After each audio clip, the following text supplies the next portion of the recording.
김준수의 꽃이라는 시가 있죠. 그 꽃은 시의 시작은 이렇게 됩니다. 내가 그의 이름을 불러주기 전에는 그는 다만 하나의 몸짓에 지나지 않았다. 저는 사실 여기에 막 아멘이 돼요.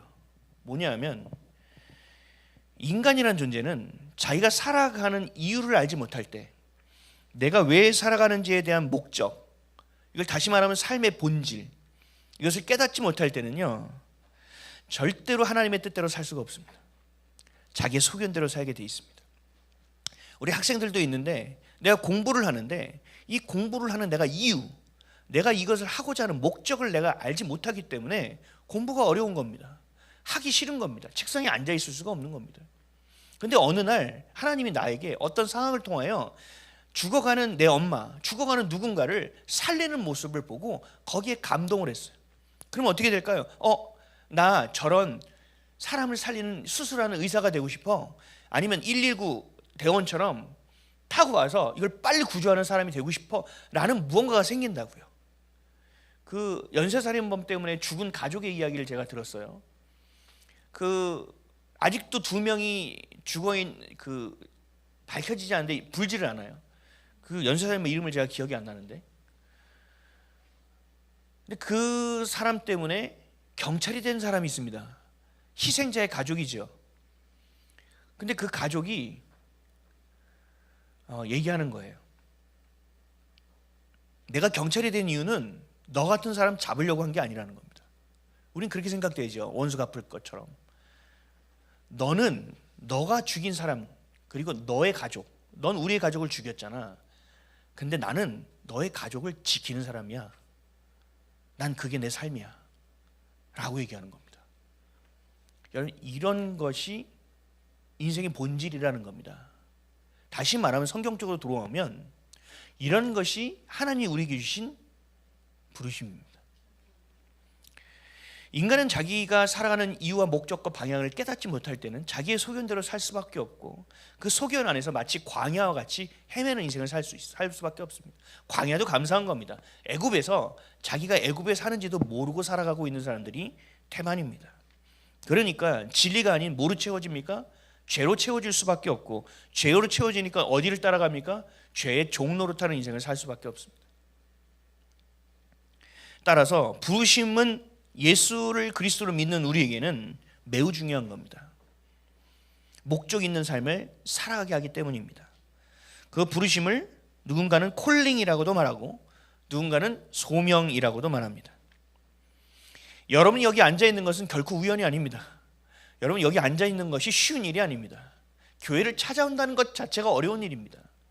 여러분들 하나님께서 우리를 부르셨다는 것이고, 그래서 여기 와 있다는 것이고, 주님이 우리를 택하여 불러주셨기 때문에 예수를 그리스도로 믿을 수 있게 되는 겁니다. 성경을 이성적으로 읽어보십시오. 믿어지지가 않습니다. 믿을 수가 없습니다. 어느 순간 나에게 그 믿음을 주셔서 내가 믿어지는 그 순간이 있게 하시는 거죠. 우리를 그리스도로, 예수를 그리스도로 믿게 하시고 우리를 자녀로 부르신 것만큼 큰 은혜가 없습니다.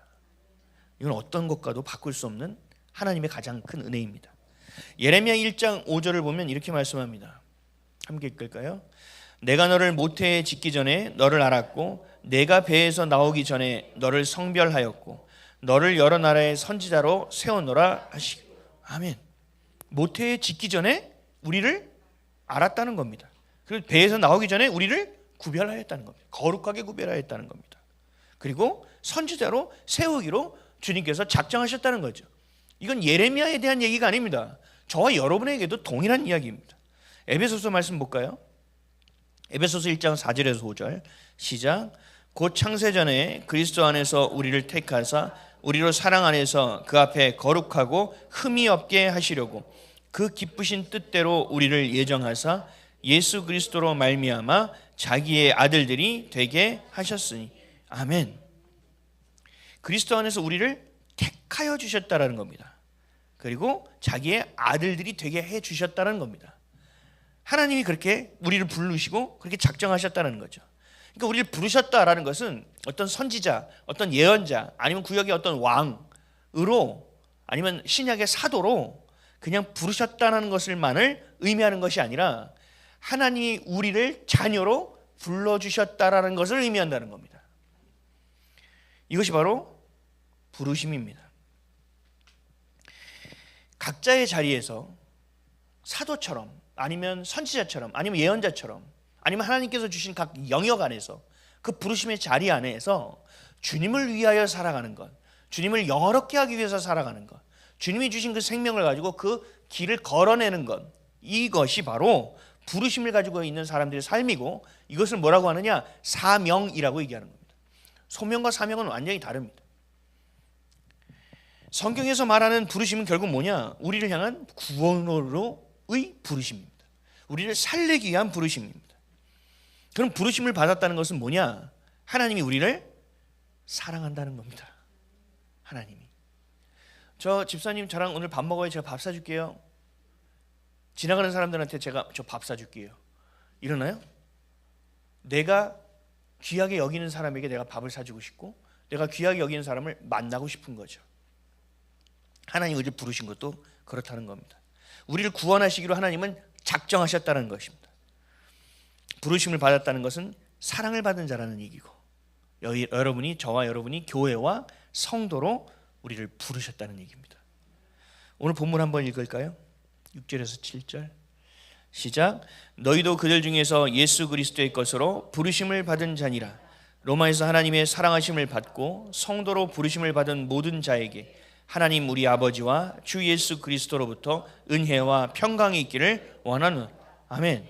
우리를 부르셨는데 뭐로 불렀어요? 예수 그리스도의 소유됨으로 불렀다는 얘기입니다. 그리고 하나님의 사랑하심을 받고 성도로 부르심을 받은 자, 이게 바로 부르심을 받은 자라는 얘기입니다. 여러분 그렇습니까? 저 여러분은 하나님의 사랑을 받고 성도로 부르심을 받고 교회로 부르심을 받고 주님의 소유가 되었고, 또 기름 부으심으로 구원받은 자로 택하심을 받은 자임을 믿으시기를 축복합니다. 근데 우리가 여기까지 오면 착각을 합니다. 그러면 우리 구원받았네, 할렐루야 라고 끝나죠. 우리 한국 교회를 망친 것 중에 하나가 뭐라고 얘기했죠? 한 번 구원은 영원한 구원이다라는 교리입니다. 아니요. 여러분 성경을 절대로 잘못 보는 겁니다. 하나님은 절대 그렇게 말씀하시는 것이 아닙니다. 그 구원의 시작점인 믿음에 대한 강조를 얘기하는 것입니다. 성경 전체에서는 열매를 얘기합니다. 그 남은 자들이 되어야 한다고 얘기합니다. 그래서 성경에서 제일 중요한 키워드가 뭐예요? 순종입니다. 한번 믿으면 끝났지, 그럼 왜 순종을 합니까? 구원 끝났는데.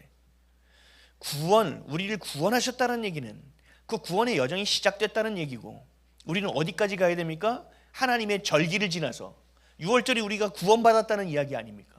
그리고 마지막의 절기는 뭐예요? 장막절이죠. 그건 뭐예요? 그 전에 대속죄를 통하여 알곡이 되어지고, 마지막에 장막절을 통하여 우리가 열매되어지는 겁니다. 주님께 올려지는 사건입니다. 그러면 우리가 한 번 믿음으로 구원을 받았다고 얘기하면 다른 절기가 필요한가요?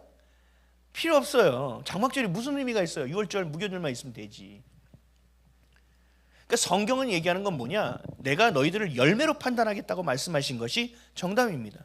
주여 주여 하는 자마다 하나님의 나라에 갈 것이 아니라 주의 뜻대로 행하는 자라야만 하나님 나라에 나갈 수 있다고 주님께서는 말씀하고 있는 겁니다. 그러니까 우리를 부르셨다라는 것은, 부르심은 예수를 그리스도로 믿게 하기 위한 부르심에서 끝나는 것이 아니라 뭐예요? 그 부르심을 통하여 구원을, 복음을 전하는 자로서 순종케 하기 위해서 우리를 부르셨다는 얘기잖아요. 이게 지난주에 여러분과 나눴던 말씀입니다. 여기서 또 말하는 것은, 더 강조하는 것은 뭐냐? 부르심을 받은 저희 여러분은 사랑받은 자라는 얘기입니다. 에베소서 2장 4절에서 5절입니다. 시작. 긍휼이 풍성하신 하나님이 우리를 사랑하신 그 큰 사랑을 인하여 허물로 죽은 우리를 그리스도와 함께 살리셨고 너희는 은혜로 구원을 받은 것이라. 아멘. 우리를 살리신 이유가 뭐예요? 우리를 사랑하신 그 큰 사랑으로 인하여. 또 로마서에서 동일한 얘기합니다. 5장 5절입니다. 시작. 소망이 우리를 부끄럽게 하지 아니함은 우리에게 주신 성령으로 말미암아 하나님의 사랑이 우리 마음에 부은 바 되이니. 아멘. 하나님의 사랑이 우리 마음에 부어졌기 때문에 그 사랑이 성령의 기름 부으심으로 내게 부어 주셨기 때문에 우리는 세상의 험한 것을 따라 살아가지 아니하며 죄의 종로로 타지 아니하며 하나님의 진리의 말씀에 순종함으로 삶의 이유와 목적을 선명하게 깨닫고 어떤 삶을 살든 매일 순종으로 치워내는 삶을 살아내는 존재라는 겁니다. 이것을 거꾸로 얘기하면 이게 바로 성도입니다. 이게 바로 교회입니다. 여러분, 성도가 되는 건 쉬워요, 어려워요? 매우 어려운 일이라는 거죠. 근데 우리가 해요, 하나님이 도와주시는 거예요? 네, 그것만 알면 되는 겁니다. 그 사랑에 의지하면 되는 겁니다. 그 사랑이 전부라고 여기면 되는 겁니다. 그래서 마음과 뜻과 성품을 다해 하나님을 사랑하면 어떻게 돼 있어요? 내 이웃을 내 몸과 같이 사랑하게 되어지는 겁니다. 이건 매우 자연스러운 일이지 우리가 힘을 줘서 하는 일이 아니란 말이죠. 로마서 8장 35절입니다. 시작. 누가 우리를 그리스도의 사랑에서 끊으리요? 환난이나 곤고나 박해나 기근이나 적신이나 위험이나 칼이랴. 아멘. 부르심은 우리의 구원이 되고 또 우리의 생명이 되고 우리가 살아갈 이유와 목적이 된다는 얘기입니다. 그것을 끊을 수 있는 것은 없답니다. 그러니까 사탄 마귀는 우리를 어떻게 공격할까요? 그 사랑을 경험하지 못하게 만들거나 그 사랑을 경험했어도 의심하게 만들거나 또 그 사랑이 내가 원하는 사랑이 아니라고 여기게 만들거나 아니면 지금까지 왜곡해서 가져왔던 내 사랑이 진짜 사랑으로 착각하게 만들거나 주님의 사랑 안에 있게 하지 못하게 만드는 거죠. 또 주님이 나를 부르셨다는 사실을 인지하지 못하게 만들겠죠. 야, 너 인생을 봐. 네가 예수 믿어야 뭐 인생이 바뀌었니? 야, 그렇게 살아서 되는 게 아니야. 야, 지금까지 헛살았다. 예수 이름 외치면 뭐하냐? 네 인생 변하는 거 없는데 하면서 우리를 공격한다는 얘기죠. 그러나 주님은 분명히 말씀하시는 겁니다. 우리를 그리스도의 사랑에서 끊을 수 없다라고 말씀하시는 겁니다. 주님이 우리를 사랑해서 이곳까지 불러주셨다는 얘기입니다. 그래서 하나뿐인 아들을 이 땅에 보내셔서 참혹하게 죽으시고 우리의 죄 때문에 그리고 다시 영원롭게 부활하셔서 그 부활의 첫 열매가 되어주셨다는 거죠. 바울은 이렇게 확신하고 선포하고 있는 겁니다. 예레미야를 통해서도 이스라엘 백성들에게도 동일하게 말했습니다. 예레미야 31장 33절입니다. 읽겠습니다. 시작. 옛적에 여호와께서 나에게 나타나사 내가 영원한 사랑으로 너를 사랑하기에 인자함으로 너를 이끌었다 하였노라. 아멘. 엉망진창인 이 백성들이 뭐래요? 내가 영원한 사랑으로 너를 사랑하기 때문에 내가 그 인자하심으로 그 사랑으로 너희를 이끌고 있다라는 얘기입니다. 여러분, 부모된 여러분, 자녀들 말 잘 들어요, 안 들어요? 전문 이 마음을 다 담아서 어떻게 안 들어요? 더럽게 안 듣는다고 얘기하죠. 진짜 너무 안 듣죠. 그럼에도 불구하고 짜증 날 때 어떻게 해요? 저녁 시간 되면 밥 먹어라. 또 아침에 갈 때는 밥을 먹고 다녀야지. 그리고 아침에 막 자고 있으면 그렇지, 늦게 잤으니까 한번 당해봐라. 이렇게 기다립니까? 학교 가야지. 하나님 우리를 이렇게 대하고 계시다는 거예요. 그 자녀를 향한 그 사랑을 어떤 누구도 끊을 수 없는 겁니다. 아주 그냥 정 떨어지는 짓을 해서 밤새 잠을 못 자. 근데 아침에 보면 어떻게 돼요?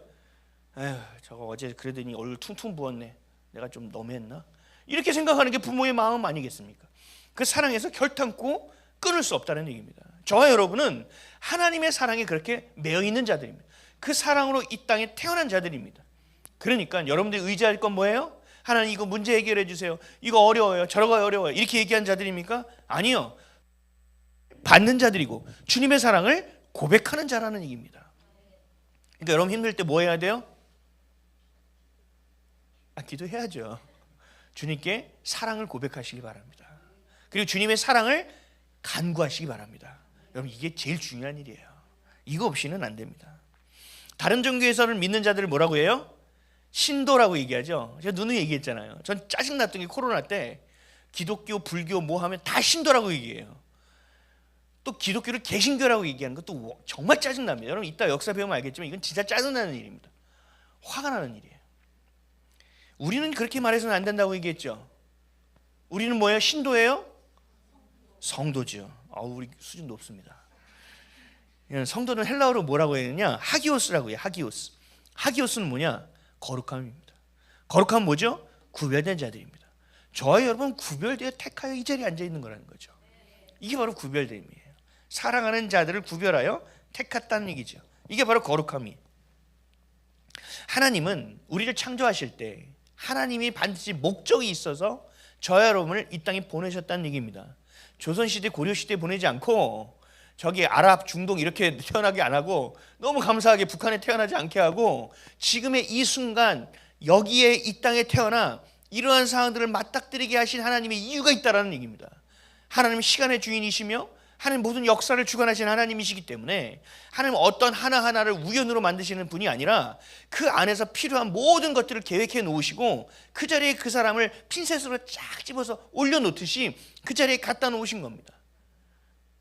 그러니까 여러분들이 나 이건 때려쳐야지 이런 교만한 얘기를 하면 안 됩니다. 그래서 하나님의 뜻을 구해야 합니다. 하나님 원하시는 것이 무엇인지를 구해야 합니다. 내 멋대로 왔다면 회개해야 되는 것이고 하나님 원하시는 일들을 해내기 위해서 그렇게 창조된 거룩한 자들이 바로 우리입니다. 레위인은 뭐였어요? 그 12지파 중에 레위인도 거기서도 구별됐죠. 뭘로 구별됐습니까? 제사장으로서 구별되었잖아요.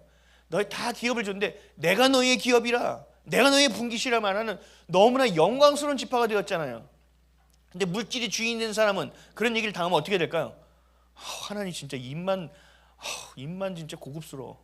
아무것도 주지도 않고 내가 너의 기업이라고 얘기하고 있어. 이렇게 생각하겠죠.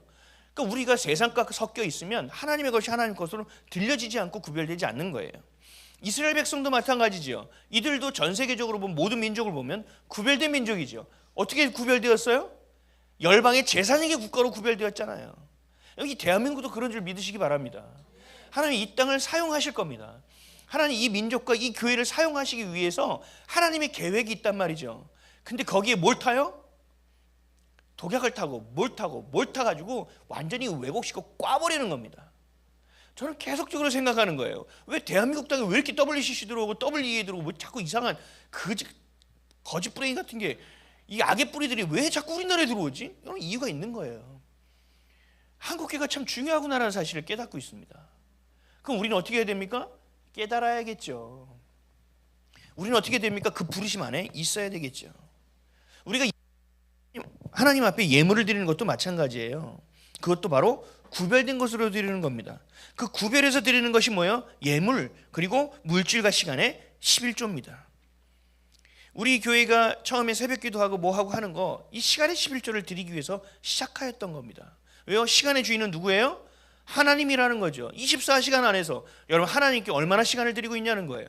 하루 24시간에 11조는 몇 시간이에요? 네? 2시간 40분이라는 사람 굉장히 계산적인 사람. 농담이에요. 여러분 2시간 이상을 하나님께 드려야 되는 건 아니겠습니까? 그렇죠? 그런데 우리가 그렇게 드리냐고요. 시간의 주인이 하나님이라고 말하면서도 내가 시간의 주인으로 살아가고 있다는 거죠. 11조 드리는 것도 매우 어려운 일입니다. 지금 시대에는. 그러니까 구약의 언약이니까 폐지되었으니까 안 해도 돼 이런 얘기가 막 나오는 겁니다. 그래서 제가 얘기했죠. 하기 싫으면 하지 말라고. 신약에 와서는 훨씬 더 커졌단 말이에요. 11조만 구약의 개념 11조만 하면 되지만 연보는요 10의 1조, 10의 1조, 10의 3조의 개념으로 넘쳐 들어가는 겁니다. 이 구제의 개념까지 다 들어가 버리기 때문에 이게 바로 구별된 자가 하는 일입니다. 거룩한 자가 하는 일입니다. 그래서 하나님은 거룩하시기에 그 거룩함을 따라서 하나님의 형상을 닮아가게 하셨다는 얘기죠. 처음으로 우리를 창조하실 때 하나님의 형상으로 창조하셨어요. 그렇죠? 여러분 거울 보면 여러분 하나님 형상이에요? 어때요? 조금 눈이 조금만 더 컸어. 전 청소년 때 그랬어요. 턱이 왜 이렇게 네모네? 이렇게 됐으면 좀 괜찮았을 텐데. 여러분 그런 생각 안 하세요? 안 하시는구나. 자존감이 매우 높군요. 저는 볼 때마다 거울 보면 그래요. 아내가 선크림 바르고 그렇게 다리냐 그랬는데 말을 들어먹질 않더니 얼굴 더럽네 더러워가지고 막 이러고 있어요. 하나님의 형상에는 우리 겉모습이 아니죠. 우리는 뭐예요? 속사람을 얘기하는 거죠.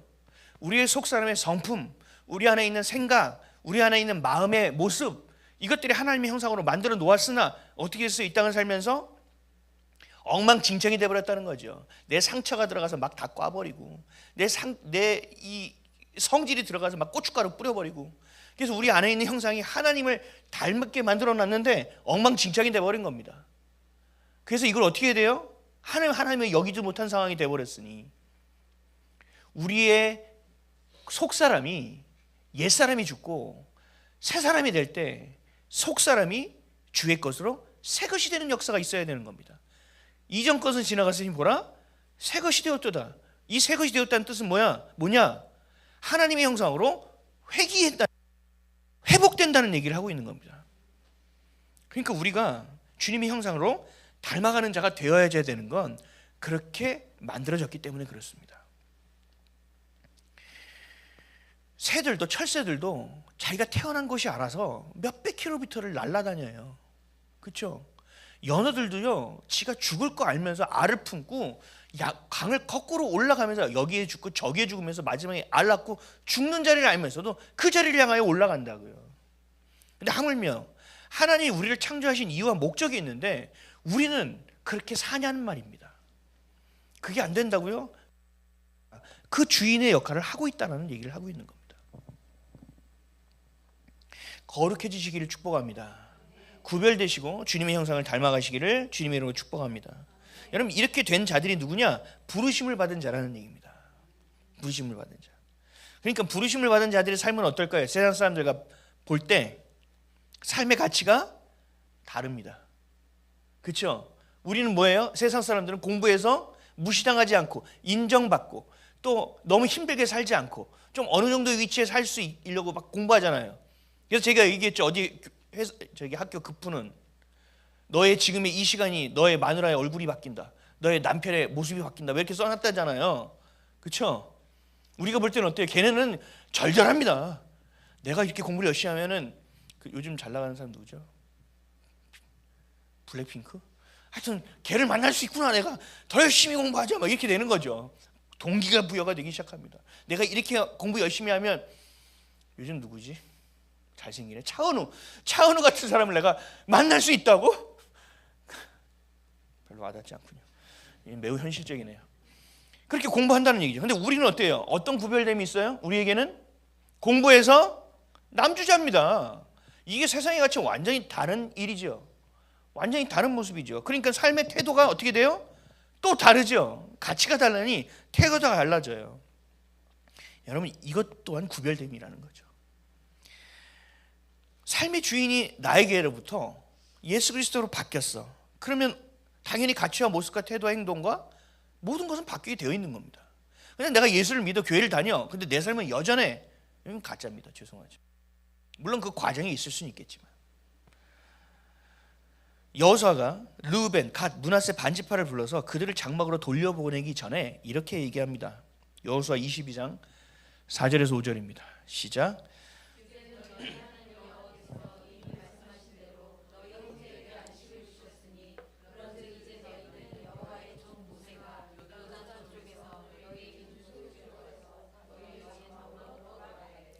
오직 여호와의 종 모세가 너에게 명령한 명령과 율법을 반드시 행하여 너희 하나님 여호와를 사랑하고 그의 모든 길로 행하며 그의 계명을 지켜 그에게 친근히 하고 너희의 마음을 다하며 성품을 다하여 그를 섬길지라 하고. 아멘. 얘기하는 게 너희 돌아가. 그래, 하나님이 주신 땅이지. 그래, 가. 근데 너희들 갔을 때 중요한 건 뭐야? 하나님이 주신 너에게 주신 명령과 율법을 반드시 행해서 뭐 해야 하래요? 너희 하나님을 사랑하라는 겁니다. 그럼 이성적으로 읽어보세요. 율법과 행복을 잘 지켜서 세상적으로 얘기하면 너희가 복을 받고 뭐 이렇게 나와야 되잖아요. 근데 여호와를 사랑하랍니다. 왜요? 사랑하지 않으면 그 다음이 안 돼요. 모든 일을 행하며 그의 계명을 지킬 수가 없다는 얘기입니다. 그렇죠? 그러니까 우리는 사랑받은 부르심을 받은 자라는 사실을 반드시 기억해야 돼요. 저는 늘 생각해요. 하나님이 나 때문에 여기를 살리시는구나. 하나님, 우리가 살아있으니까 아직 멸하지 않는구나. 이것들을 세상 사람들은 우리 때문에 사는 존재구나 라는 자존감을 가지고 살아가야 된다는 얘기입니다. 그러니까 복음을 전할 때 어떻게 해요? 예수 좀 믿어보실래요? 이렇게 해야 돼요? 아니면 예수 믿으세요? 아니면 그 해결 안 돼? 이렇게 얘기하십니까? 아니면 예수 믿으면 좋은 일이 있대요. 혹시 이렇게 얘기하십니까? 우리 때문에 저들이 살아간다는 얘기를 하는 겁니다. 그래서 우리 이스라엘에게 이런 주신 율법, 이게 핵심인데 이걸 다 정리해서 다시 한번 이스라엘 백성에게 모세가 선포했죠. 이걸 고별 설교를 하고 하죠. 이게 뭐예요? 신명기입니다. 그러니까 여러분들이 세상 속에서 계명을 지켜냄으로 구별되는 인생, 그리고 교회와 자녀와 성도로서 구별되는 삶을 살아갈 수 있기 위해서는 뭘 알아야 되느냐? 하나님의 말씀을 알아야 되는 겁니다. 하나님의 말씀 가운데 거해야 된다는 겁니다. 이것이 바로 뭐예요? 믿음이고, 이 믿음을 가질 때 비로소 순종하게 되고, 이것을 순종을 할 때 이것을 주님께서 뭐라고 말씀하시냐? 이것이 충성이라고 말씀하고 있는 겁니다. 그러면 부르심을 받은 자들은 어떻게 살아가야 되느냐? 이게 신명기에 잘 기록되어 있다는 거죠. 그래서 좀 길어요. 근데 여러분 눈으로 보면서 읽으면서 또 다시 들으면서 마음에 새기시길 바랍니다. 이게 가장 핵심적인 거기 때문에 신명기 6장 1절에서 14절입니다. 또박또박 읽으면서 따라오셨으면 좋겠어요. 시작. 이는 곧 너희의 하나님 여호와께서 너희에게 가르치라고 명하신 명령과 규례와 법도라. 너희가 건너가서 차지할 땅에서 행할 것이니 곧 너와 내 아들과 내 손자들이 평생에 내 하나님 여호와를 경외하며 내가 너희에게 명한 그 모든 규례와 명령을 지키기 것이며 또 내 나라를 장구하게 하기 위한 것이라. 이스라엘아 듣고 삼가 그것을 행하라. 그리하면 내가 복을 받고 내 조상들의 하나님 여호와께서 내게 허락하심 같이 젖과 꿀이 흐르는 땅에서 내가 크게 번성하리라. 이스라엘아 들으라. 우리 하나님 여호와는 오직 유일한 여호와시니 너는 마음을 다하고 뜻을 다하고 힘을 다하여 내 하나님 여호와를 사랑하라. 오늘 내가 내게 명하는 이 말씀을 너는 마음에 새기고 내 자녀에게 부지런히 가르치며 집에 앉았을 때에든지 길을 갈 때에든지 누워 있을 때에든지 일어날 때에든지 이 말씀을 강론할 것이며 너는 또 그것을 내 손목에 메어 기호를 삼으며 내 미간에 붙여 표로 삼고 또 내 집 문설주와 바깥문에 기록할지니라. 내 하나님 여호와께서 내 조상 아브라함과 이삭과 야곱을 향하여 내게 주리라 맹세하신 땅으로 너를 들어가게 하시고 내가 건축하지 아니한 크고 아름다운 성읍을 얻게 하시며 내가 채우지 아니한 아름다운 물건이 가득한 집을 얻게 하시며 내가 파지 아니한 우물을 차지하게 하시며 내가 심지 아니한 포도원과 감람나무를 차지하게 하사 내게 배불리 먹게 하실 때에 너는 조심하여 너를 애굽 땅 종되었던 집에서 인도하여 내신 여호와를 잊지 말고 내 하나님 여호와를 경외하며 그를 섬기며 그의 이름으로 맹세하라. 너희는 다른 신들 곧 내 사면에 있는 백성의 신들을 따르지 말라. 아멘. 구별된 자들이 어떻게 살아가야 되는지가 기록되어 있는 겁니다. 여러분 이렇게 살고 계십니까? 우리의 가치가 되어야 되고 이게 우리의 태도가 되어야 되고 이게 우리의 모습이 되어야 됩니다. 그리스도를 마음 다해 사랑하는 자들만 이렇게 살 수 있습니다.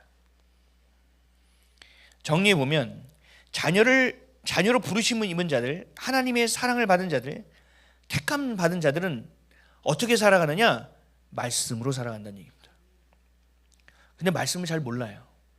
이것저것 조합되고 어디서 들은 거, 어디 내 생각 이런 게 막 조합돼가지고 하나님의 생각을 착각해요. 이게 문제입니다. 한국교회의 망한 문제 중에 가장 큰 문제는 말씀을 몰라요. 하나님 말씀을 모른다는 게 있어요. 밥은 그렇게 찾아 먹어요. 벌써 우리나라 TV가 한 10년이죠. 10년 동안 TV 키면 뭐가 나와요? 먹방만 나오죠. 그렇죠? 그러니까 이 사람들이 계속 먹는 거 중심으로 가요. 근데 우리는 하나님께서 뭐라고 말했어요? 뭘 먹으라고 하셨어요? 밥은 먹지 말라 그랬어요? 밥도 먹어야죠. 근데 말씀을 먹으라고 말씀하시잖아요. 마태복음 4장 4절이요. 시작. 예수께서 대답하여 이르시되 기록되었을 때 사람이 떡으로만 살 것이 아니요 하나님의 입으로부터 나오는 모든 말씀으로 살 것이라 하였느니라 하시니. 아멘. 떡으로만 살 것이 아니라 떡으로도 사는데 밥도 먹어야 되는데 그게 아니라 하나님의 입으로 나오는 모든 말씀으로 살아내라라고 말하고 있습니다. 우리를 택하셔서 구원해 주시는데 이 구원이 전부가 될 때 우리는 속을 수밖에 없습니다. 구원은 하나님이 택하시고 하나님이 사랑하시는 자들을 위해서 주신 은혜입니다. 그러니까 우리가 구원 이전에 먼저 돼야 될 것은 뭡니까? 하나님을 사랑하는 것이고 하나님을 경외하는 것이고 하나님이 나를 빚으시고 만드시고 살게 하신 부르심의 목적대로 살아가는 것이고 그것이 곧 뭐다? 하나님을 영화롭게 하는 일이라는 겁니다. 하나님께 영광을 돌리는 일은 내가 뭔가 열심히 돼서 뭐 시상식 앞에서 하나님께 영광을 높입니다, 이런 얘기 하라는 거 아니에요. 지금 그렇게 기독교인들, 연예인들이 얘기하고 있는데 가짜가 태반이에요. 여러분, 기독교는 종교가 아니에요.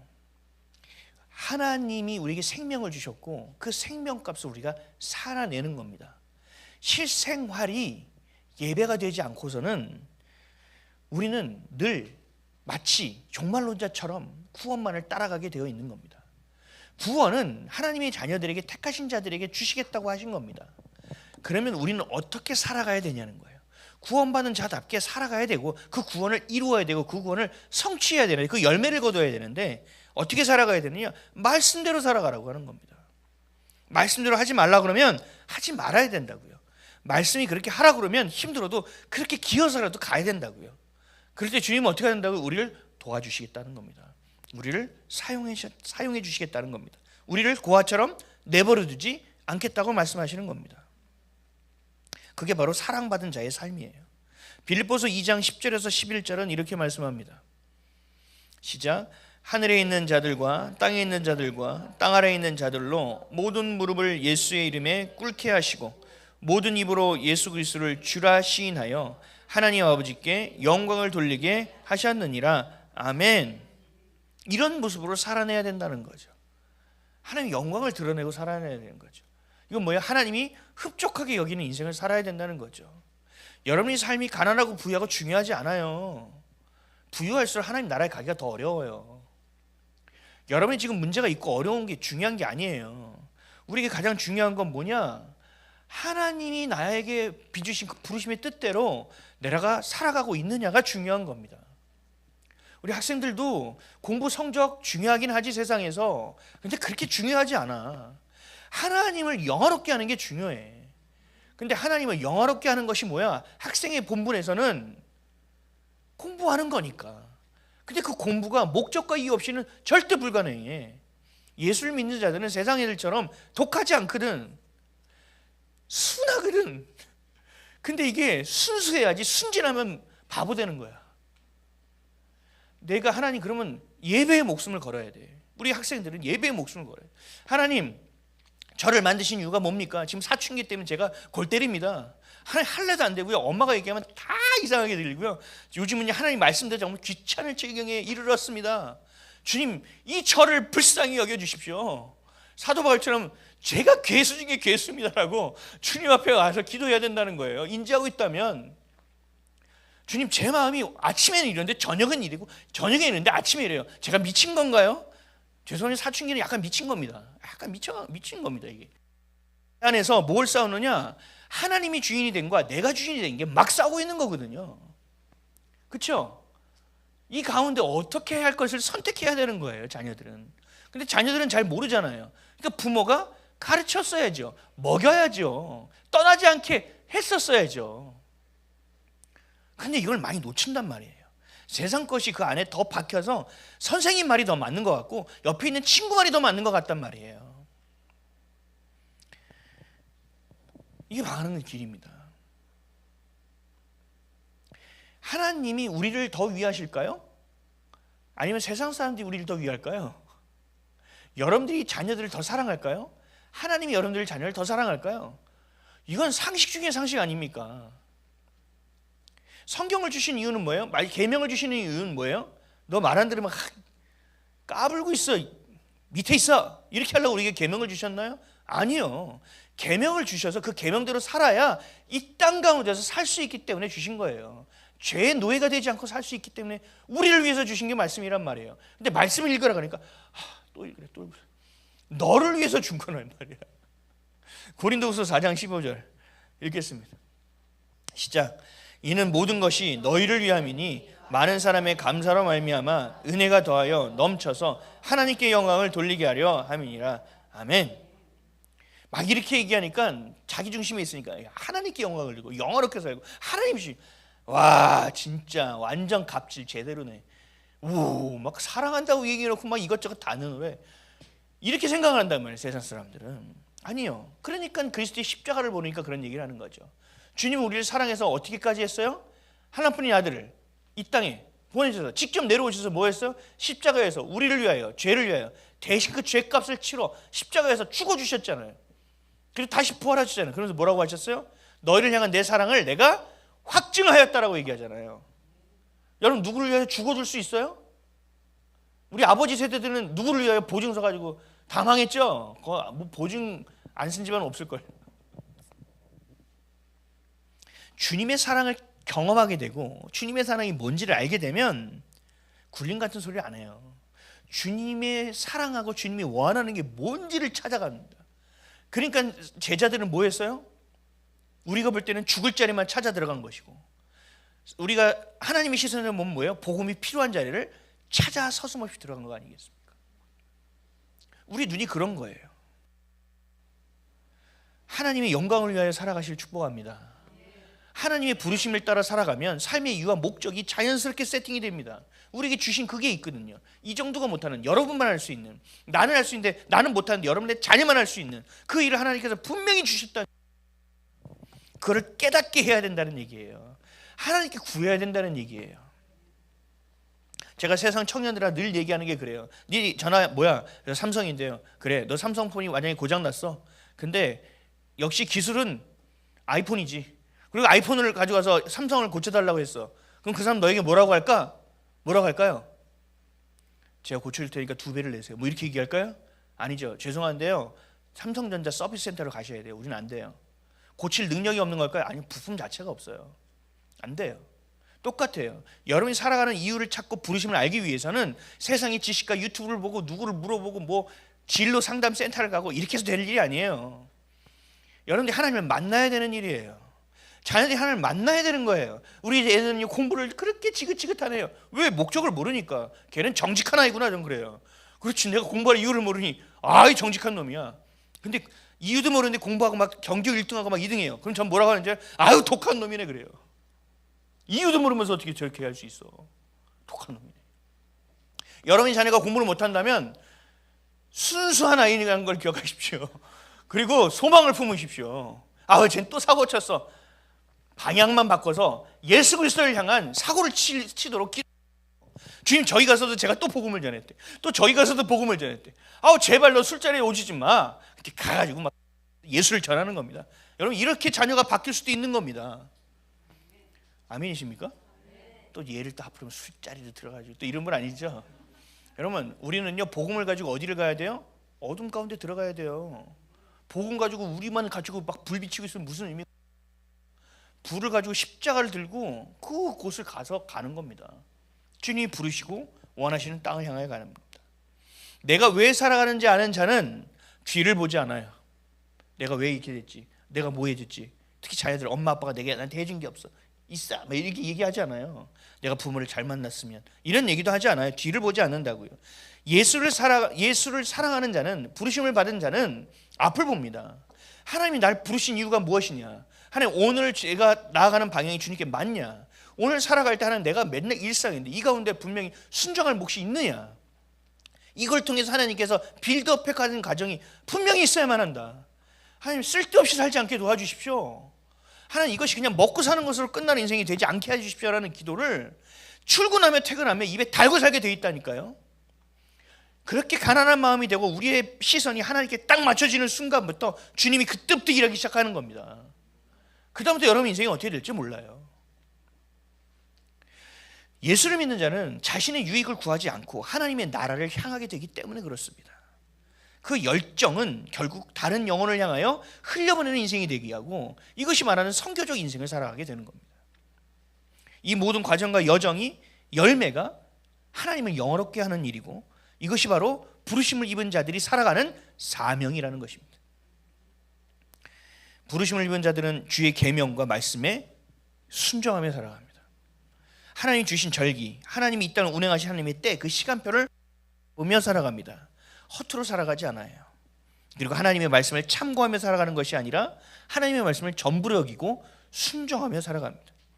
세상이 아닌 그리스도만을 사랑하며 살아갑니다. 나를 위해 살지 않고 이웃을 향하여 살아가게 됩니다. 불안과 집착이 아니라 안식과 평안을 누리며 살아갈 수 있습니다.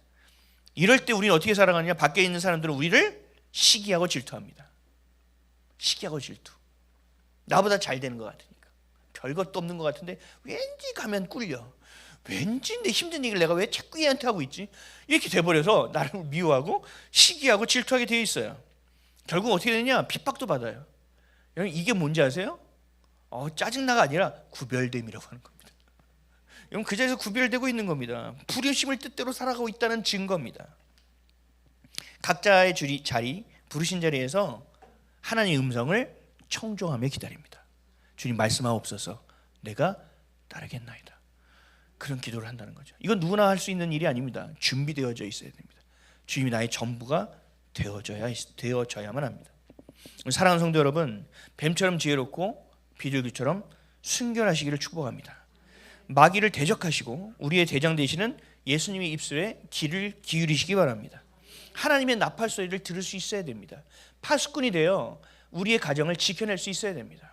우리의 자녀를 지켜낼 수 있어야 됩니다. 주님은 곧 오십니다.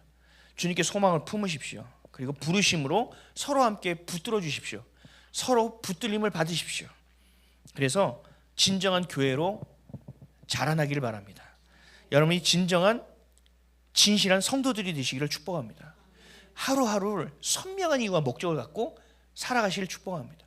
하루가 시작할 때 아유 또 하루 시작됐네, 이런 것이 아니라 어떻게 일어난다고요? 주님, 오늘 봐야 될 걸 보게 하시고 들어야 될 걸 듣게 하시고 만나야 될 삶을 붙여주옵소서. 생각해야 될 걸 생각하게 하십시오 라고 힘차게 삶을 살아내는 부르심에 합당한 인생을 살아가는 저 여러분 되시기를 예수 그리스도의 이름으로 축복합니다.